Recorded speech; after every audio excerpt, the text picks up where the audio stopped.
وكفى وسلام على عباده الذين اصطفى ما بعد فأعوذ بالله من الشيطان الرجيم بسم الله الرحمن الرحيم وتلك الأيام نداولها بين الناس صدق الله العظيم زمینیں چمن گل کھلاتی ہے کیا کیا بدلتا ہے رنگ آسماں کیسے کیسے یہ گورے سکندر یہ ہے قبر دارا مٹے نامیوں کے نشاں کیسے کیسے صدر محترم حاضرین اجلاس اور سامعین کرام آج کی اس محفل میں اس مبارک بزم میں آپ حضرات کے سامنے قوموں کے عروج و زوال کی حقیقت اور دنیا کی ترقی و ترسلی کے نقشہ کا ایک ہلکا سا خاکہ پیش کرنا چاہتا ہوں۔ مجھے امید ہے کہ اس آئینہ اور حقیقت کی جھلکی میں ہم اقتدار یافتہ اور ترقی یافتہ اقوام کا چہرہ دیکھ سکیں گے۔ ان کے استقلال کا ہمیں اندازہ ہو جائے گا اور خود اپنے تئیں فیصلہ کریں گے۔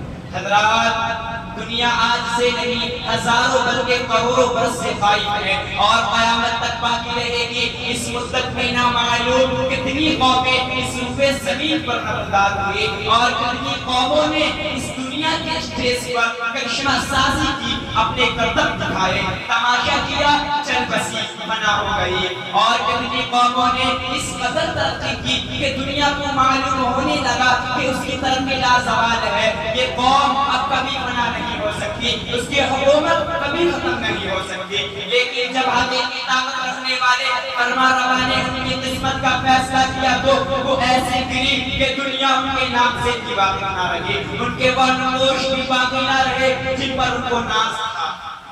نمرود نے سوچا کہ تو نے تو اب خدائی کا دعویٰ کر ڈالا، بابل اور مینبا کے تمام اختیارات تمہارے قبضے میں ہیں، ان کے خنڈرات پر بھی تمہارا سکہ جاری ہے، اقتدار کا تازیانہ تمہارے پاس ہے، قوت و طاقت، غلبہ و تسلط، فوج و سپاہ، لشکر و رعایا سب تمہاری حکمرانی ہے۔ اسی نشہ اقتدار میں سرمست ہو کر نمرود نے تمرد و سرکشی کی، ظلم و ستم اور کفر و عدوان کا ایک نیا باب شروع کیا۔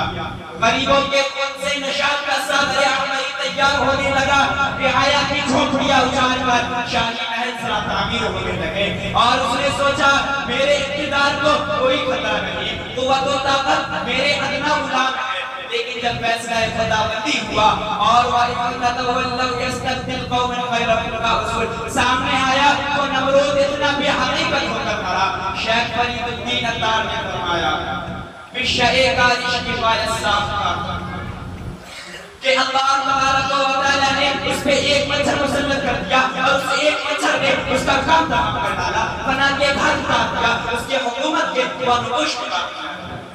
فرعون نے سر بھارا، فرعونیت و طاغوتیت کے نتیجے میں حق سے ٹکر لی، خدا سے بچہ آزمائش شروع کی، انا ربکم الاعلی کا دعویٰ کیا۔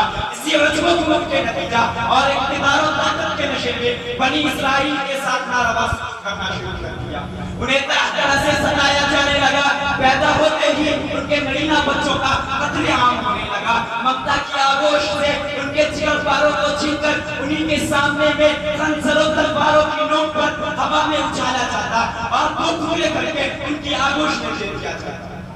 فرعون نے سوچا وقت کی طاقت تیرے پاس ہے، دریائے نیل پر تیری حکمرانی ہے، مصر کے خزانے تیرے قبضے میں ہے، شاداب کھیتیاں سبززار پھل والیاں سب تیرے تصرف میں ہے، خدم و حشم، جاہ و منصب، نوکر و چاکر، دولت و ثروت سب تیرے ادنا حاصل ہے۔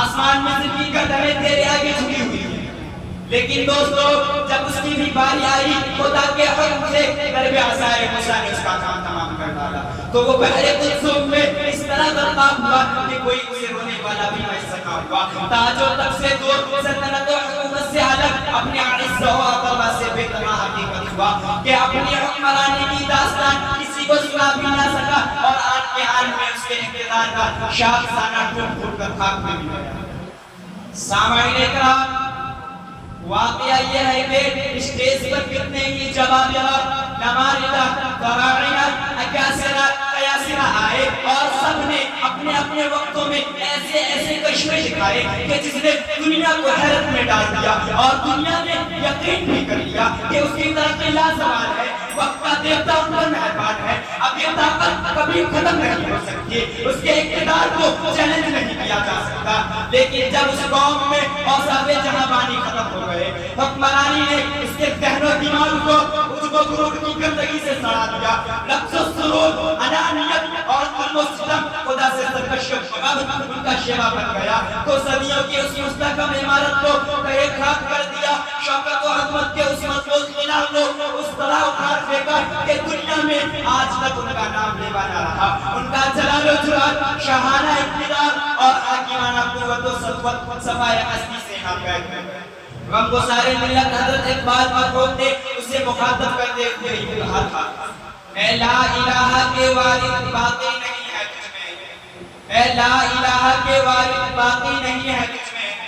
گفتار دل بنانا, کردار آگ آنا, تیری نگاہوں سے دل سینوں میں کانپتے تھے, تیری نگاہوں سے دل سینوں میں کانپتے تھے. کھویا گیا وہ تیرا جذبہ قلم کا.